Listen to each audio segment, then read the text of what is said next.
ninka ragga ah weligii ma ilaago gabadha astaamaha leh ma taqaanaa gabadha uusan weligiis iloobi doonin ninka ragga ahi si walba oo uu shalmadraac ama u shukaansi yacni u haasaabo badan yahay amaba uu yahay nin guur badan oo gododle ah faaraxaas aan waxaas oo astaamaha aan ku soo sheegay waxaa jirta xaliimo kuusey oo aan weligiis iloobi doonin taas oo mar walba ku soo noqnoqota maskaxdiisa iyo xasuusihiisa xitaa haddii uu xiriirkoodii mar hore dhammaaday ifahno ay ismacsalaameyeen markii ay isku indhabateen qoftaas oo mar walba ku jirta qalbigiisa iyo xasuusihiisa markii ay isku ahaayeen sida shaarukhan iyo kaajal oo kale iyagoona matalaya filimkii caanka baxay ee kuji hotaahe mar walibana wuxuu ku riyoodaa inay dib ugu soo laabato mar uun isagoona iska ilaalinaya inaysan ka fogaanin mar labaad si uu halkaas ugu sii ambaqaado waayo waayahoodii ku dhisnaa saawasaawaha muxibbada kalgacaylka caashaqa ahaa balse maxay kaaga taalaa badanaa maba dareemaan faaraxyaashu qiimaha gabadhaasi ay leedahay inta ay ag joogto ilaa iyo ay ka waayayaan agtooda markaas ayuunbuu waaga ku beriyaa haddaba yay tahay qoftaas ninka ragga ahi uusan iloobi doonin inta noloshiisa ka harsan waa xaliimada qodobadan soo socda leh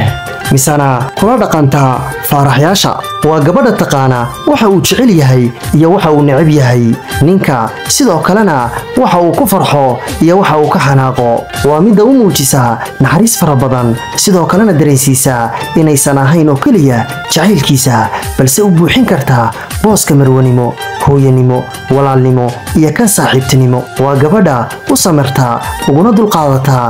qalafsanaantiisa dabeecad xumadiisa ama marka uu caraysan yahay waa midda qiimaysa ragnimadiisa una muujisa ixtiraam iyo qadarin ma ahan midda la dooda ama la tirsata waa gabadha uu ku dareemo ninka ragga ahi la hadalkeeda farxad fara badan fudeed xasilooni iyo deganaan isagoona codkeeda ku ilaabaya culays kasta oo markaa haysta waa midda dareenta murugadiisa isagoonan afka u kala furin waa midda la qaybsata xaalad walba oo uu ku sugan yahay isla markaa iyadoona isku dayaysa inay murugada ugu beddesho farxad waa gabadha caqliga u saaxiibka ah taqaanana sida ragga loola dhaqmo loona soo jiito waa midda ka shaqaysa guushiisa kuna dhiirigelisa